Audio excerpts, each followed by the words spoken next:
nga ang ating parsley dito sa likod bahay, guys. Ayan, kita nyo naman, lusog-lusog. At ito ang ating chocos or sayote. So, ayan.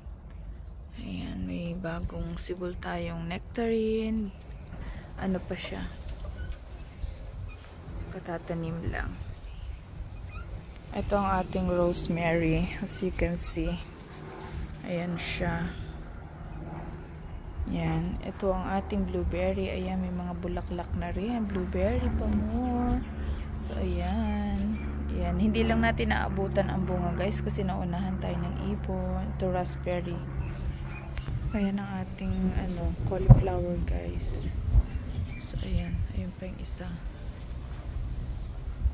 So, syempre, hindi bumubuli ang ating magandang bulaklak. Ayan. Ayan, may bulaklak din yung ating onion, guys. Ayan, bulaklak yan, guys. Tsaka yun yung isa. Ito, guys, thyme.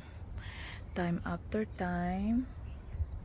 So, may mga garlic tayo din sa likod. Ayan. Garlic, everything and everything. At ito yung ating mga watercress, guys. Ayan. Masarap siyang salad, masarap sa soup, masarap ting ilawak sa gulay or kahit steam lang. Ayan, watercress. So, may mga lettuce din tayo dyan. Ayan, nagsitubuan na nga. Ayan. Ayan sila.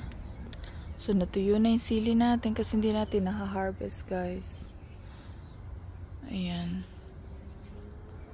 So, marami tayong coriander dyan. Maliliit pa nga lang.